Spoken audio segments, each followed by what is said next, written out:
Good, good. Really excited to be here. As Howard said, my name is Bill McManus. I'm a Vice President of our Applied Insights team at Hartford Funds.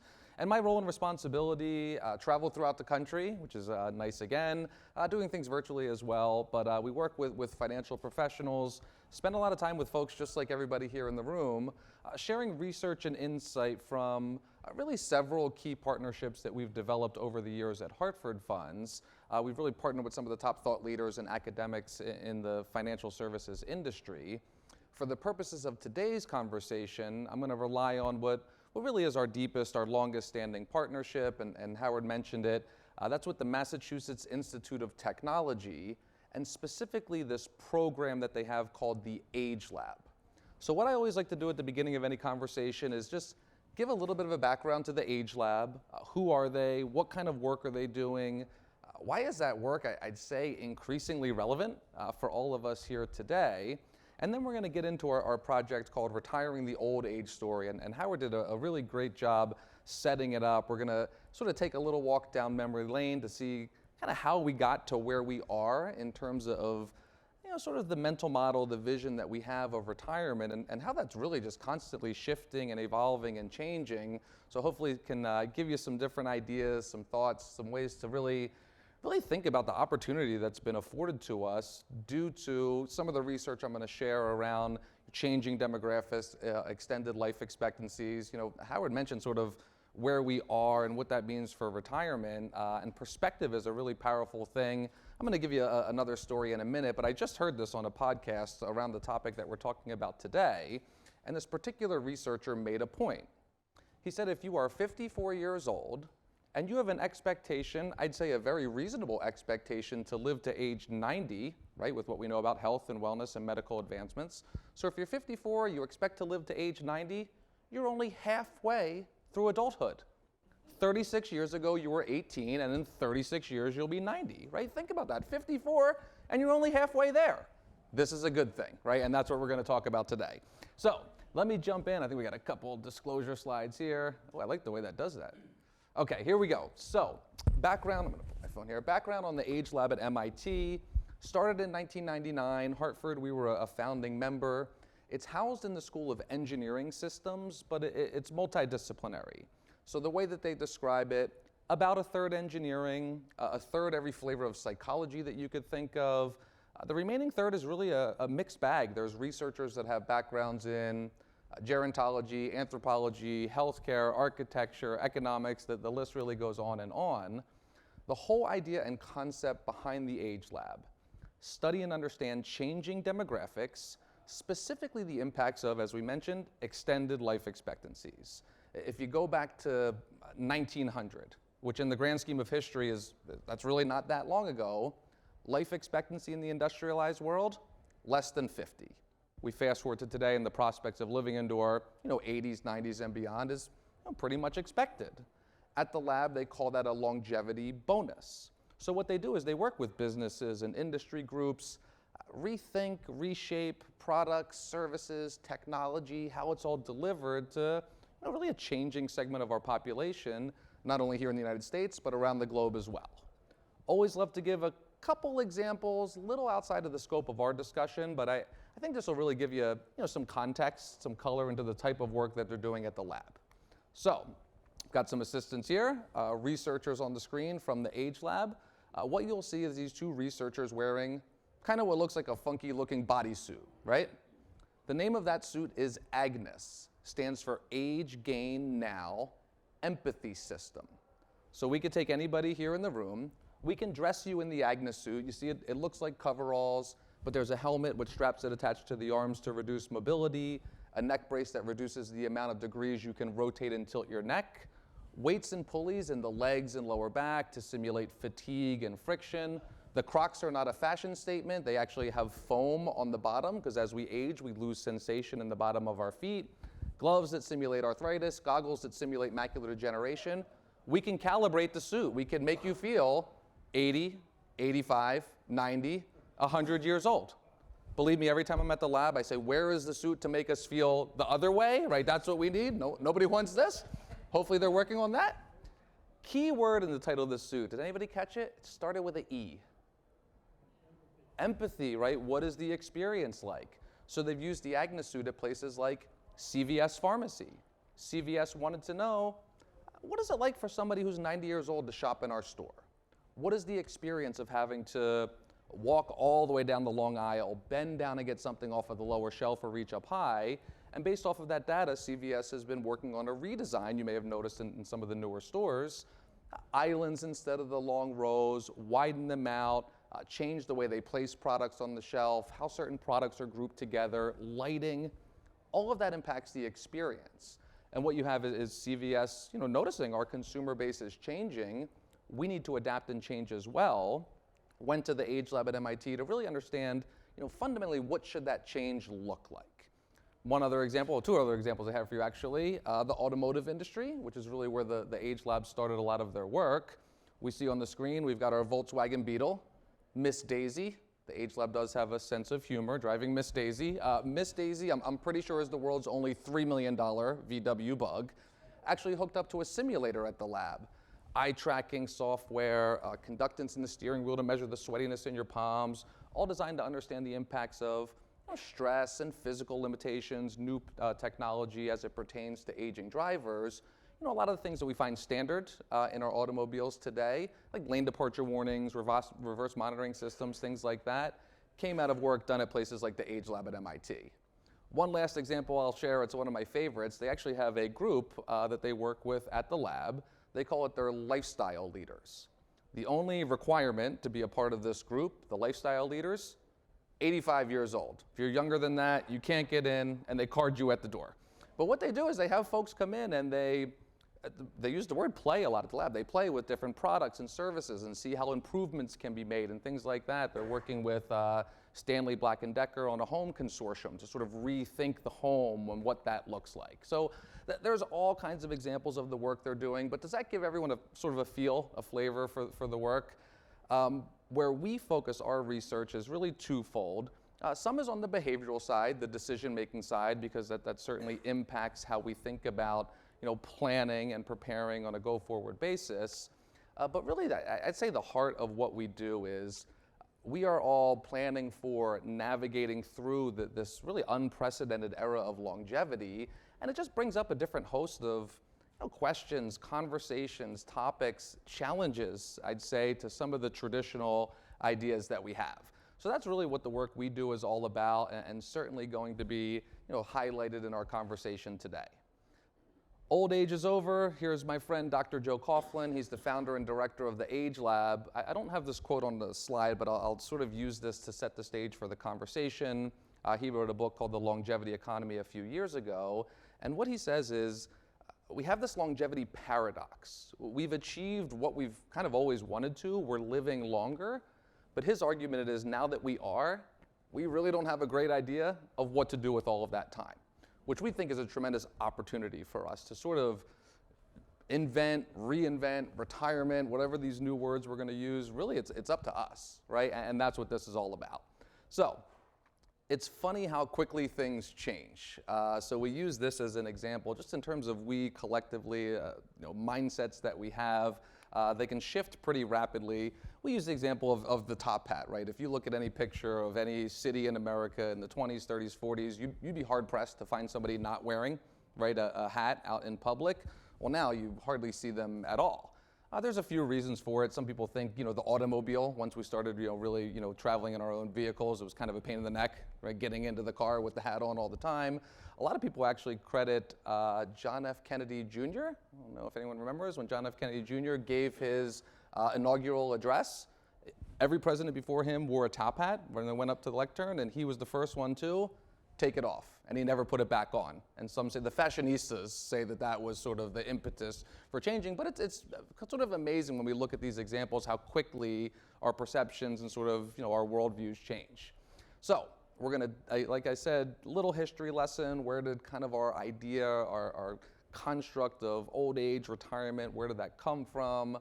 How does it stand today? And really creating our own story going forward. So interesting, we talked about this word retirement. Retirement is basically completely socially contrived, right? There's no physiological basis to it, really. If you sort of look at how people have viewed aging, as we go back into history, popular by British doctors in like the 1800s was this idea of vital force. We were born with a certain reservoir of energy or force, and once that was depleted, that's when we no longer were here. Mostly this was used to drive behavior because it was all of the fun things that we like to do that they said, depleted the vital force a little bit quicker. So obviously we've moved beyond this. But you think about this concept of retirement, and again, in this grand scheme of history, rewinding the clock back, in the late 1800s, early 1900s, there was no such thing as retirement, right? You worked until you could no longer physically work, and at that point you hoped that you had family and friends to take care of you because the alternatives were really not that great. It's not until we got into sort of the industrial age where we started to think a little bit differently, and a lot of this was due to demands in terms of economic demands, looking for speed and efficiency, finding ways to have younger workers come in, but obviously that causes some challenges there. And then really what kind of pushed us to start thinking about retirement and sort of spending time in later life, a lot of these things started coming together. Social Security, certainly a big driver. Also, private companies started instituting pension plans kind of around the turn of the 20th century. The first pension plan, anybody? It's actually the American Express Company in 1875. The first nationwide old age assistance program in the world was started in the late 1800s in Germany by Otto von Bismarck. And pretty interesting when they were kind of debating, this is a little bit of a myth, but it's sort of funny how all of this comes together to sort of frame how we think about it today. The story is they were deciding on an age. When should people start to receive, this old age assistance program? And the story is that Otto von Bismarck chose the age of 65. Anyone want to know why he chose the age of 65? Because he himself was 65 at that age. So go figure, a politician, right, coming up with something that benefits themselves. Just saying. That was actually a myth. It was actually age 70. It did get lowered, but it's funny, an arbitrary age chosen by somebody at a certain period of time kind of frames the basis, right? We think of 65, 66, based off of Social Security as retirement age. So all of these things are starting to build on top of each other, but really this sort of idea of the leisure-filled, retirement didn't start to take hold until somewhere around the 1960s and 1970s. A lot of folks credit Del Webb. Everyone heard Del Webb, right? Del Webb, Sun City. Really interesting story. Del Webb was he was a builder in Southern California and had some other places in the Southwest, wildly successful. And he had this great idea one time, and he went to his board of directors and partners and said, this is what we're going to do.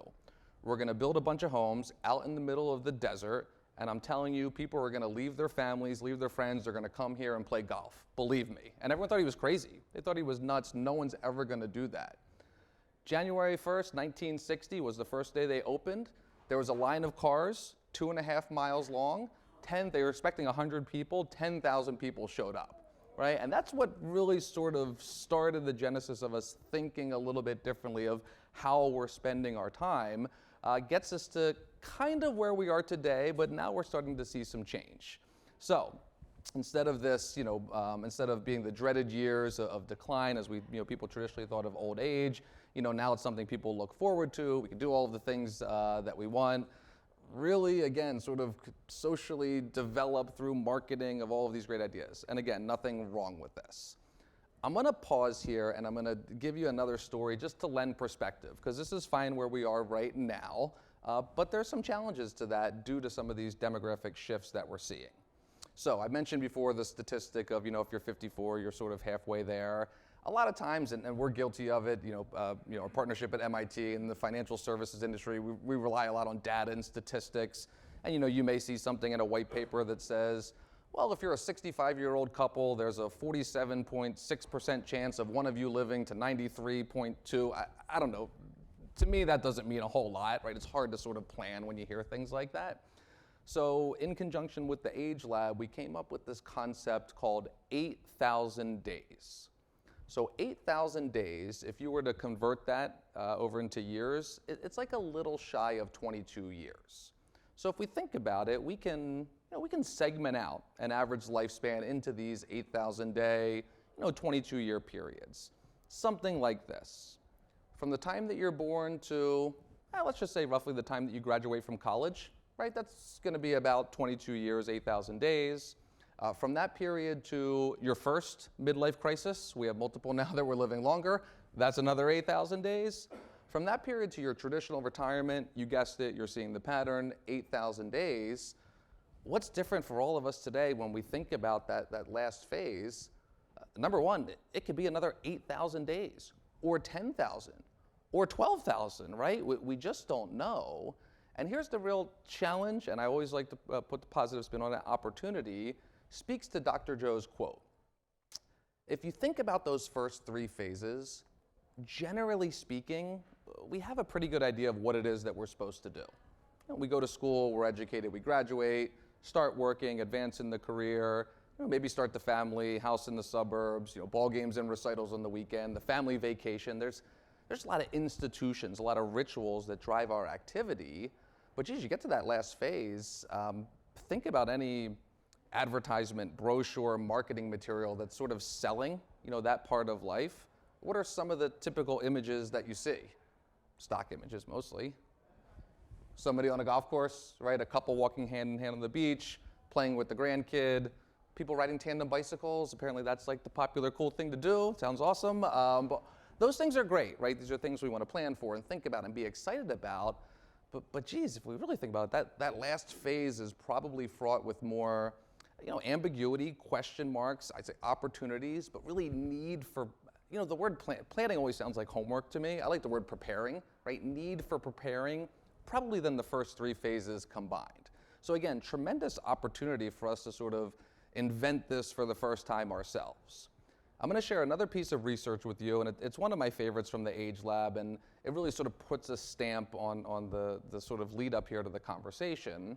The Age Lab is really big on the language that we use. As you can imagine, the language that we use, it portends what we're thinking about and what we're planning for. So they did a survey, and they asked folks, write down 5 words to describe life after career. So everyone, think about that a second. 5 words to describe life after career.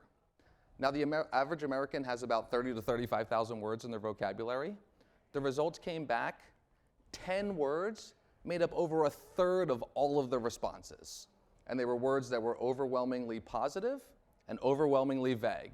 Things like relax, retire, travel, happy, family. Again, nothing wrong with this, right? This is not an indictment, but think about it for a second. What are we asking everyone to do in this survey? Describe for me what amounts to be a third of your adult life, and just narrow, right, in terms of how we think about it. So again, creates tremendous opportunity for us to go a little bit further out in this.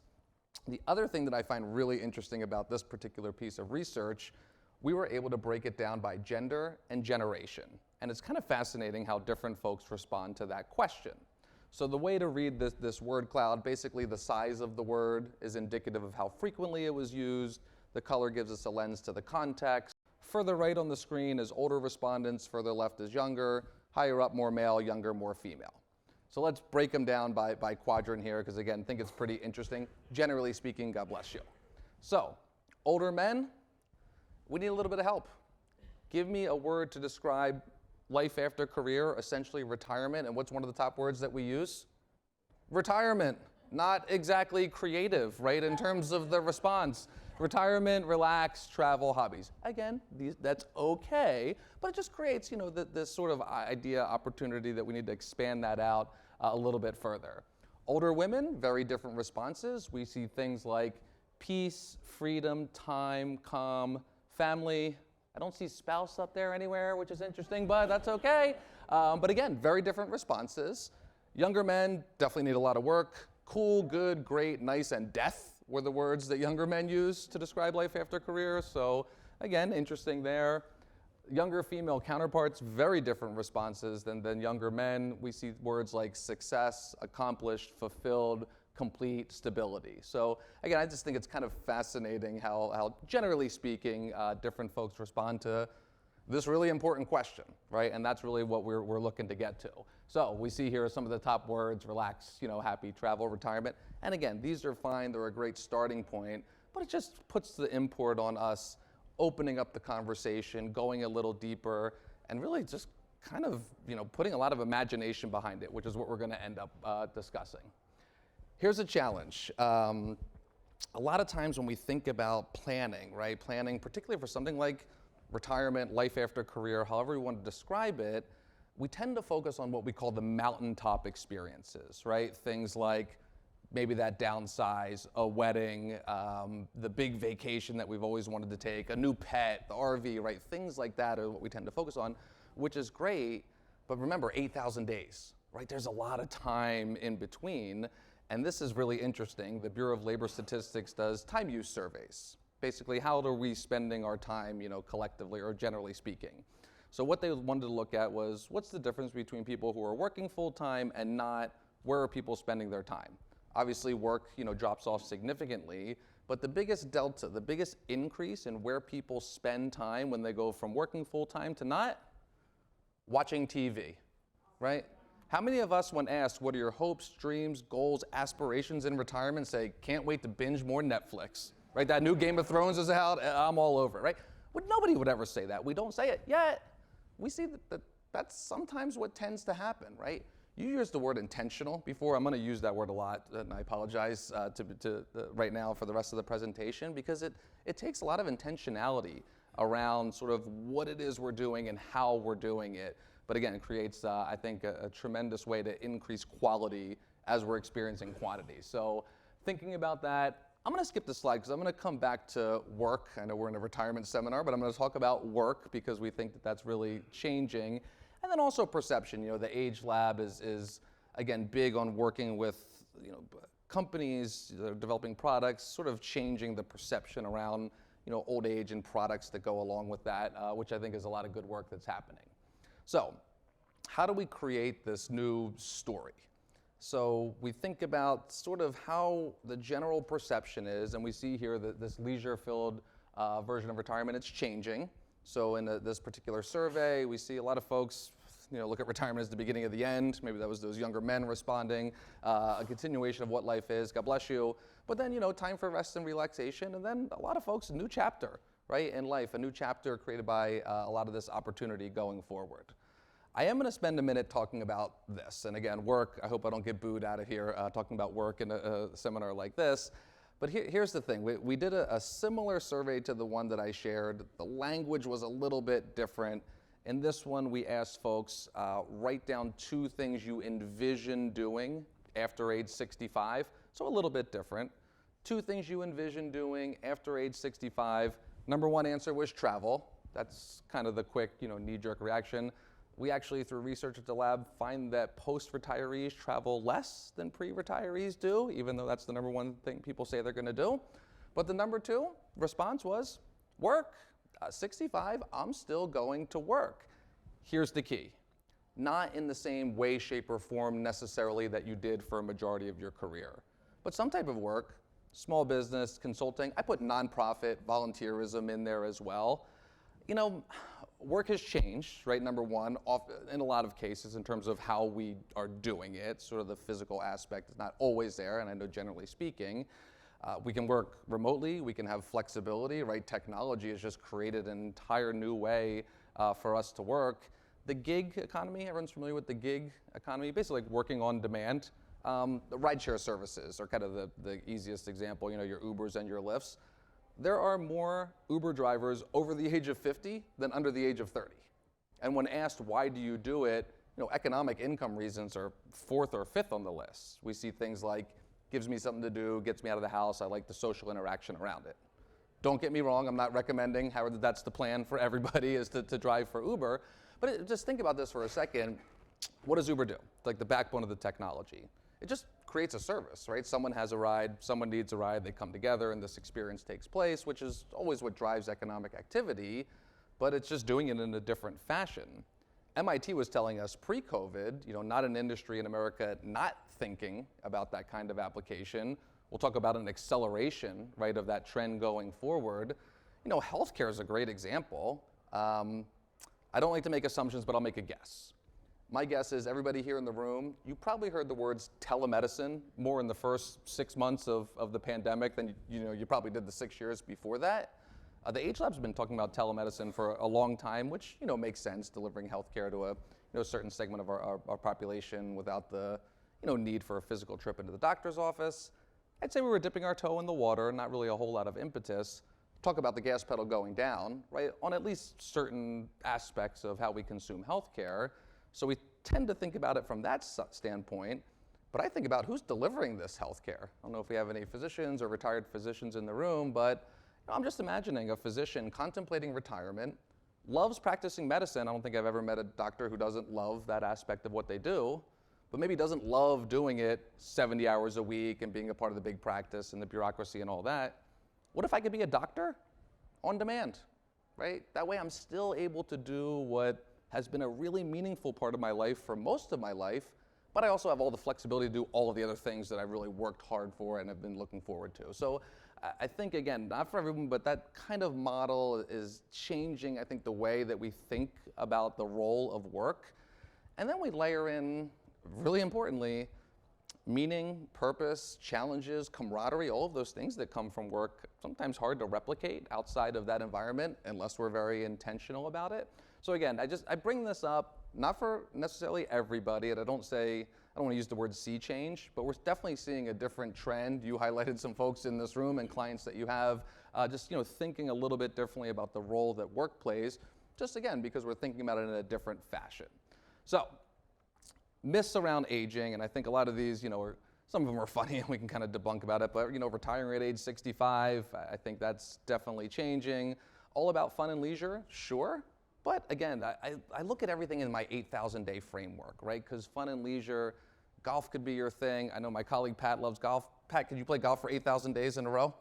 No, I've seen you play. No, you can't. But so again, there's more to it than that because of this time that we're afforded. Not working anymore because Social Security and Medicare will see us through. I'm not sure if anyone thinks that. You'll always be traveling. Great. I love to travel. It's awesome. But again, those are the mountaintops versus the time in between. Your kids will take care of you while you spend lots of time with the grandkids. Interesting, we talk a lot about housing, and traditionally speaking, a lot of folks say, well, when I change houses, I'm going to downsize, right? It's sort of the traditional thing that we see. Actually, looking at statistics, nearly 30% of empty nesters upsize. Why do we upsize? Who's coming to visit every other weekend?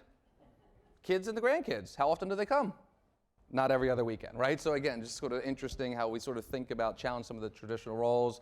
Florida, there's plenty of great places to retire. Thinking about, caregiving we're going to talk about, but that's important. And again, back to that role of work, I think is really changing in terms of how we go about this. So here's what we're going to do to wrap things up. We want to build a story, right? And if everyone sort of thinks back to, I don't know what grade you did this in, but when you started building stories and learning about them when you're in elementary school, we know that there's certain elements to that story. So we've got our characters, we've got the setting, the plot, what's going to be happening. There's always conflict, right? Just like in life. And then there's resolution. So I'm going to give everyone a just little snippet into another project that we put together with the Age Lab that I think can help start to frame this story. So we put together a project with MIT, it's been over 10 years now, but it really underlies everything that we do. The title of that project is called The Quality of Life. And the quality of life is based off of 3 questions. And these are 3 questions that were researched and developed at MIT. 3 questions that they say every single one of us should be thinking about, considering, having conversations about with our loved ones, with our advisors. The reason they picked these 3 questions, what we find is the answers can be predictive. They can be predictive of the story that we're looking to sort of create. They're predictive of your quality of life, future quality of life. And again, that's the title of the project. The questions are going to surprise you, I think, a little bit, coming from MIT, rocket scientists and engineers. 3 questions they came up with. Number 1, who will change my light bulbs? Number 2, how will I get an ice cream cone? And number 3, who will I have lunch with? Who will change my light bulbs? How will I get an ice cream cone? Who will I have lunch with? Simple questions, seemingly. Simple by design. These questions have proven to be extremely effective at, I'd say, starting the conversation around what the Age Lab, and I think we all agree, are probably the most important topics, crucially important topics we need to consistently plan for, and they fill out the story. where we live, how we access what we want, when we want, the social network that we have, right? These things are crucially important to quality of life. So I'm going to take a minute on each one and sort of see how they fit into the story, and I think it kind of helped get the ball rolling for everybody. So first one, light bulbs, right? Who's going to change my light bulb? All about housing. So this is all about the setting. Such an important topic for numerous reasons. First of all, housing is the #1 out-of-pocket expenditure for people over age 65, right? So just from a cost standpoint. That's with or without a mortgage, by the way, because what else goes into housing costs? Maintenance, which will go up as we age, taxes, utilities, insurance, HOA fees. What about big improvements that might need to be made to the home? AARP issued a survey, asked people, where do you want to age? 90% of us said, in my own home, right? Have we spent the time to think about that setting, that home? Safety, accessibility, appropriateness. If not, what types of modifications, what types of technology might need to be incorporated? Call it demand or call it awareness. There is actually a certification now for contractors and home builders called CAPS. Has anybody heard? Certified Aging in Place Specialist. Experts at understanding, what this setting should look like. There's a cost to all of that, right? So that fits into that cost thing. And then we think about just sort of the network that we have. So, who's going to change a light bulb? I'd say traditionally speaking, whenever we hear that question, we think, family, right? Kids, grandkids, who's around. I know everyone's different, but just demographically, baby boomer generation versus the World War II generation, fewer children by 2 on average, and children are much more likely to be geographically dispersed. We're just a lot more mobile now than we were in the past. I mean, I was talking to Howard earlier, I live in Austin, Texas. My dad still lives in southern New Jersey, right? So again, we just have this sort of different way to kind of go about things. So it just, makes us put a little bit more import on that question. So again, housing is important, access to what we want. It's funny, the Age Lab asks about ice cream. My first response to that question was, why aren't you asking about something that's actually important, like a doctor's appointment, a trip to the grocery store, right? Things that need to happen. And they said, sure, those are important, but those can be arranged. What we think is really important, it's a nice night, you just had dinner, all you want to do is go and get an ice cream cone. What does that look like, right? We don't think you can overstate the ability to access what you want, when you want. So this comes in with plot and also setting and conflict, right, and resolution. And then the last one is probably the most important. Who will I have lunch with? So this fills out our characters. Social connectivity, it's the motivator. It's what keeps us engaged, active. I definitely use the word intentionality around that. Intentional about incorporating new people, young people into our social network on a consistent basis. All of these things are really crucially important to helping us develop this story. So again, light bulbs, ice cream, and lunch, sounds a little bit out there when you first hear about it, but have these conversations, start thinking about it, and I think it can really help the planning process going forward. So here's what we're going to end with, and we've got some worksheets and make sure we get that out to everybody, but this is kind of funny. We put together, everyone remember the old Mad Libs, right, where you filled in certain things, so sort of interesting. We put one together, a day in the life of a future you, and we have them here. So, we just sort of set the stage here. So let's fill this out initially. Well, I'm going to retire from my current job at the age of 63. My alarm clock's going to wake me up next to my wife at 8 o'clock in Florida. Right? I'm going to have bacon and eggs, toast and coffee, go to the shopping center. The list goes on and on. Remember those words that we use to describe life after career? We see a lot of them sort of populate in here: relax, traveling, family, freedom. And this is fine, right? What does every good story need? An editor, a proofreader, right? We need to revisit and reread it. So what we found with this particular individual who filled this out, a little bit of a change as life happened.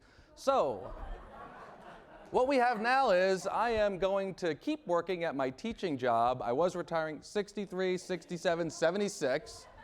My iPhone's waking me up. I don't know where the wife is, but the cats are in there now at 5:30 in the morning in Athens, Georgia. Nope, in Italy. Right, so again, it's kind of funny to look through it, but again, it's all about sort of thinking a little bit differently. Again, it's those traditional mental models that we have. Not wrong, they're driven from experiences, but we have tremendous opportunity, right, to sort of reinvent, think about this for ourselves. what's important. I'd start with the 3 questions is a great way to sort of start this conversation. Certainly grab one of these. I'd say if you're a couple, grab 2, fill them out separately, because you might have different answers when you come back together. That happens sometimes, but just interesting. And really what this is all about, it's all about challenging, right? It's all about, I think, being really optimistic about this longevity bonus, this longevity dividend we've all been afforded, all right, and the opportunities to sort of just rethink things and really take advantage of that going forward. So I'm gonna end with 2 quotes, and then certainly if anybody has any questions, we're gonna be hanging out. But Dr. Joe, bring him back. He says, aging may be inevitable, but old age as we know it, it's not, right? It's something that really we've made up, as we've seen, and now it's up to us to remake it. So I think those are certainly great words from Dr. Joe. My last quote, my favorite philosopher, Yogi Berra. Everyone like Yogi Berra? The future ain't what it used to be, right? So things are always changing. We always have the opportunity to think a little bit differently. That's what we at Hartford Funds, certainly our partnership with the MIT Age Lab, we're here to do. Certainly the great folks here with the team are here to help out with everyone they can. So with that, I'm just going to wrap up with a huge thank you for coming in and spending some time with us. And like I said, we'll be hanging out if anybody has any other questions. Really do appreciate it. Thanks.